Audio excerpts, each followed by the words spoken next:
Le Roscar GT Challenge fait escale dans le Var pour y disputer sa 4e manche de la saison 2023. Une étape chère à Philippe Naniche, basée non loin de cette piste de 5 km 842 qui accueille en ce week-end du 11 juin une vingtaine de concurrents impatients d'en découdre.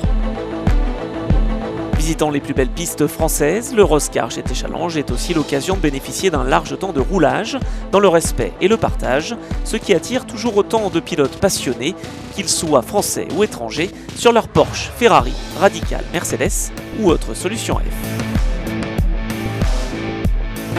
C'est génial ici au Castellet, la piste me plaît beaucoup, elle est très rapide et assez longue, on prend du plaisir au volant. C'est un circuit qu'on aime bien, une auto qui est nouvelle mais qui est sympa.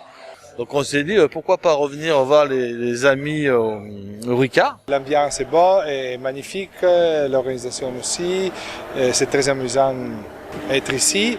On revient au soleil, comme dit Olivier, on retrouve les copains, on va passer un bon week-end.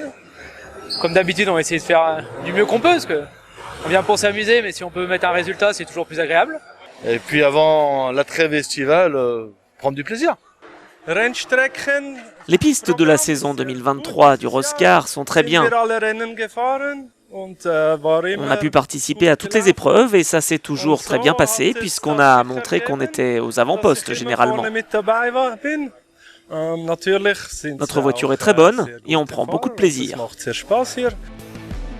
Avant de se faire plaisir en piste lors des qualifications notamment, les pilotes doivent assister au briefing dispensé par Philippe Naniche et Pascal Mangiapan afin que les règles de sécurité de base soient rappelées et intégrées. Désormais informés par le directeur de course des procédures à respecter, les pilotes se préparent à fournir leur effort lors des 2 séances qualificatives de 10 minutes afin d'établir une première hiérarchie compétitive en ce week-end varois.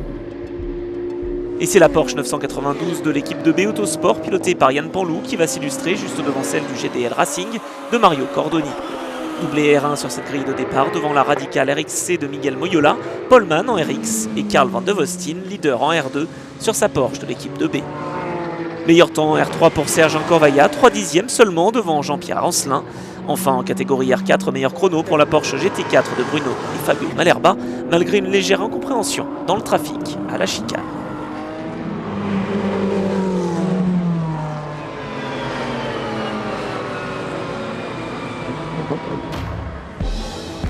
Il est bientôt 11 h, les pilotes et les équipes du Roscar GT Challenge se préparent en vue du départ de la première course du week-end d'une durée d'1 heure. Derniers instants de concentration pour les pilotes avant de prendre la piste pour le tour de formation.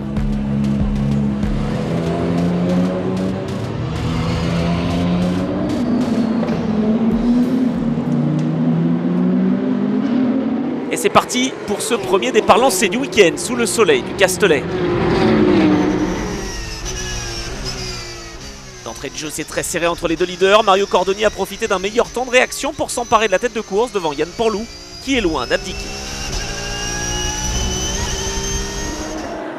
Très bon départ également de Karl van de Vostin, le champion Roscar 2022, 3e et leader du classement R2 sur sa Porsche numéro 1.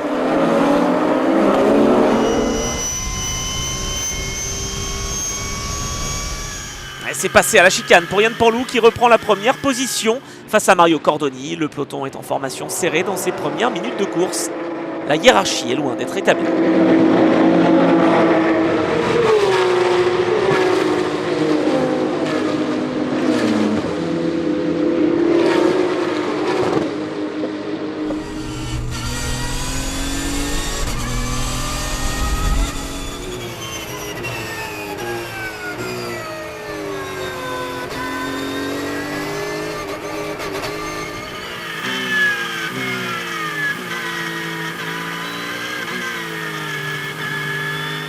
En l'espace de quelques virages, certains pilotes ont pu remonter dans le classement. C'est notamment le cas de Van de Vostin, qui est désormais 2e.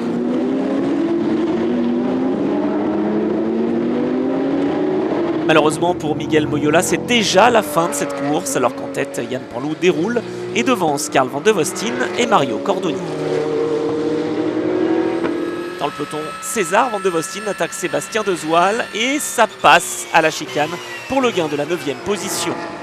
César van de Vostin semble en forme, il est maintenant dans les roues de la Porsche numéro 22 de Damien Roche. Et ça va passer pour la Porsche qui est désormais 8e. Aymeric Le Breton n'amuse pas non plus le terrain, il s'attaque à la Ferrari d'Hervé Hubert qu'il dépasse au 5e tour pour le gain de la 12e position. Si Gérard Derrien est large leader en RX, ça chauffe dans le peloton entre la Porsche d'Alfred Winkler et celle de Marc-Édouard Crassetz. Oh, et Winkler qui se fait piéger dans le droit de signe, plus de peur que de mal pour le Suisse. Et ce n'est pas le seul à partir à la faute puisque Mario Cordoni se rate à la chicane alors qu'il était 3e. L'Italien perd 2 places juste avant l'ouverture de la fenêtre d'arrêt au stand. À partir de la 25e minute de course, les pilotes ont 10 minutes justement pour rentrer au stand afin de procéder au changement de pilote ou tout simplement pour souffler un peu pour les courageux qui restent dans le baquet de leur voiture pour l'intégralité de la course. Les mécaniciens en profitent pour vérifier les pressions de pneus ou même opter pour de nouveaux trains de pneus Pirelli avant que les pilotes ne repartent pour la dernière demi-heure de course. Après cette phase d'arrêt d'1 minute 50, la Porsche numéro 7 est ressortie en tête aux mains d'Olivier Favre, mais Carl Van de Vostin et Mario Cordoni ne sont pas loin derrière. Le champion Roscar 2022 va revenir méthodiquement sur son adversaire avant de porter son attaque dans la ligne droite du Mistral au 19e tour de course.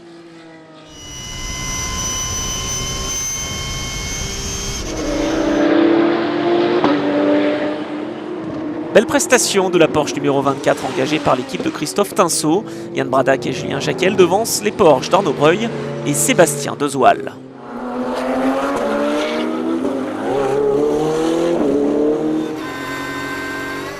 Oh, et la petite erreur pour le pilote belge dans la courbe de l'école. Ce ne sera pas le seul à se faire piéger en cette fin de course. En tête, domination de Carl Van de Vostin, tandis que pour la 2e place, c'est chaud entre Olivier Favre et Mario Cordoni.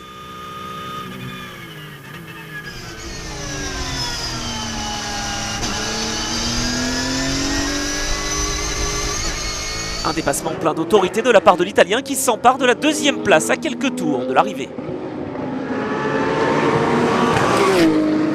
Et c'est déjà à la fin de cette première course au Castellet. Les pilotes Roscar nous ont régalé grâce à des passes d'armes dans tout le peloton. Retour au stand pour les concurrents afin de débriefer et de se restaurer avant de disputer la seconde course du jour. Victoire en R2 et au général pour Carl Van de Vostin. Mario Cordoni s'impose in extremis en R1. Belle victoire pour David Charbonneau et Serge Corvaillard en R3, tandis que Gérard Derrien place sa solution F en tête du RX. Écoutons maintenant Christophe Tinsault, Euroteam Manager de la Porsche numéro 24. Le Roscar, le format est relativement facile pour les gens comme moi qui organisent le roulage des pilotes. Les essais sont espacés, les courses sont espacées, on a le temps de faire les choses. À part les qualifs, t'as un petit stress entre les deux parce qu'il y a 5 minutes. Après, t'as la course d'1 heure. En 1 heure, bon, il y a un petit peu de stratégie sur l'arrêt. Mais une fois que l'arrêt est fait, nous on est en bord de piste, on peut plus rien faire. C'est le pilote qui va faire le travail. J'ai aussi des instructeurs qui m'aident. Moi je suis pas trop pilote-instructeur sur des week-ends de course. Après, team manager, j'ai des mécanos qui ont suffisamment d'expérience et que je peux laisser un peu autonome. Et ensuite, on discute le soir de ce qu'on va faire. Et le lendemain, je dirais que ça suit son cours. Après une pause déjeuner plus courte que d'habitude pour permettre aux concurrents de terminer leur week-end avant de vivre en direct l'arrivée de l'édition du centenaire des 24 heures du Mans, les voitures sont en place pour la seconde confrontation du week-end. Alors que les techniciens Pirelli ont fourni leurs pneumatiques aux équipes avant cette seconde course, les concurrents se placent sur la grille avant de procéder au traditionnel tour de chauffe en vue du départ.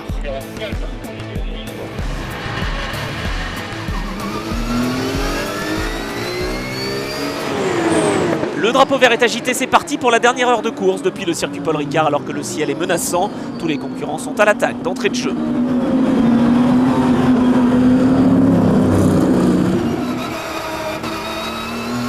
On retrouve Sébastien Dezoal juste derrière la radicale de David Sugliano qui est au ralenti. Quelle déception pour l'équipe Aquarossa, décidément malchanceuse dans le Var. En tête, Mario Cordoni déroule et devance Carl Van de Vostin et Thomas Winkler. Les 3 Porsche de tête commencent déjà à s'échapper du reste du peloton, emmenés par Sébastien Dezoal à la lutte avec Patrick Michelier sur la Ferrari 488 numéro 33.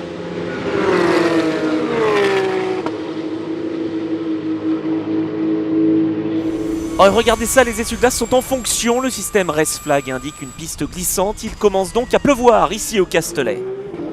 Que vont faire les concurrents? Pour l'instant, les leaders ne semblent pas impactés. Oh, attention derrière avec la glissade de Winkler. Oh, il pleut fort à la chicane, la direction de course va certainement intervenir pour ralentir le rythme des pilotes juste avant l'ouverture de la fenêtre d'arrêt au stand. Il ne pleut pas suffisamment encore pour chausser les pneus pluie Pirelli, mais les pressions pourront être ajustées par les mécaniciens si nécessaire. Le drapeau jaune est sorti ainsi que la voiture de sécurité, notamment pour permettre au commissaire d'évacuer la Porsche numéro 24 du malheureux Julien Jacquel qui a terminé sa course dans les pneus au début de la ligne droite du Mistral. Pendant cette averse de près de 10 minutes, les pilotes en profitent pour entrer au stand. La pluie a stoppé, la relance de course peut donc être donnée, tandis que Marc-Edouard Crassertz va mener le peloton. Position délicate pour le Belge qui est relégué à quasiment un tour des leaders. Les écarts creusés en début de course sont donc anéantis, une aubaine pour certains équipages qui ont procédé au changement de pilote pendant la phase d'arrêt au stand. Oh, et quel freinage pour la Porsche numéro 5 de Thomas Badel qui prend l'intérieur sur la Ferrari numéro 33 d'Alexis Berthet. C'était juste, mais le contact est évité. Ah non, dommage! Les deux voitures vont se toucher. La Ferrari 33 sera malheureusement contrainte à l'abandon quelques tours plus tard. Sur la nouvelle 992 Cup qu'il pilote avec Olivier Favre, Yann Panlou est immédiatement incisif et il va s'emparer de la deuxième place au détriment de Thomas Badel. En R3, la Porsche blanche numéro 18 de Charbonneau Corvaia est largement leader, tandis que dans le peloton, on se bagarre âprement pour défendre sa position sur cette piste du Castellet. Décidément très à l'aise au volant de sa Porsche, Yann Panlou est déjà revenu dans les roues de Mario Cordoni à 5 tours de l'arrivée. Le pilote de B Autosport met la pression sur la voiture préparée par le GDL Racing et ça va passer à la chicane. Plus que quelques hectomètres donc à parcourir pour les leaders dans cette seconde course du week-end.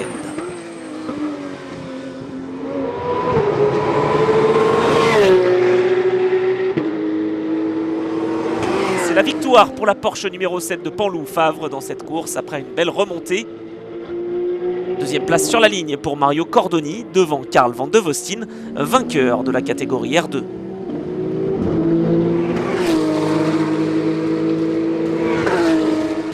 C'est la joie dans le clan de B Autosport puisqu'il réalise le carton plein ce week-end.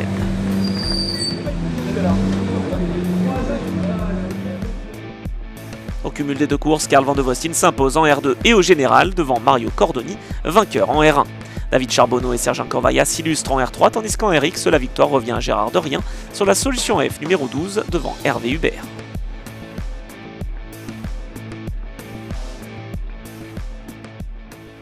C'était un très bon week-end. C'est clair que j'aurais bien aimé faire la troisième fois la générale, mais j'ai fait une petite erreur dans la première course qui ne m'a pas empêché d'obtenir le podium, mais j'ai perdu des secondes importants pour le classement général. Et l'autre chose que là aussi on peut pas prévoir, on a eu la safety car qui a réuni un petit peu le groupe parce que j'avais fait de son deuxième course un très beau départ et j'avais pris déjà de la distance. Et la safety car a tout annulé. Week-end très compliqué, parce que hier dans les essais j'ai pas pu rouler parce qu'on a eu un problème au freinage, elle décroche, donc c'était très dangereux. À 2,50 on a juste appelé dans les freins et je suis parti en tête avec eux à la chicane. Heureusement que 2B avait une voiture de remplacement parce que sinon je prenais pas la course, enfin, je prenais pas le départ. Première course très bien déroulée, j'ai déroulé en assurant ma position, puis ça s'est très bien passé jusqu'à la fin. Deuxième course, moi je suis parti en vieux pneus, les autres étaient en pneus neufs, donc c'était plus compliqué de maintenir Thomas derrière. Après il y a eu l'accident, les safety cars, ça a regroupé tout le peloton, et bon, après je me suis battu avec Thomas Badel, super bagarre, on s'est bien éclaté, et la course s'est terminée aussi en troisième position. Les traditionnels podiums Roscar récompensant les vainqueurs des différentes catégories concluent ce beau week-end varois. Les concurrents vont désormais disposer de quelques semaines de repos avant de se retrouver au Castellet les 23 et 24 septembre. En attendant, si vous souhaitez obtenir plus d'informations ou vous inscrire pour participer aux compétitions afin de partager des moments de convivialité, comme lors de la soirée sur les terrasses du Castellet, n'hésitez pas à visiter le site roscar.fr ou la page Facebook Roscar GT Challenge.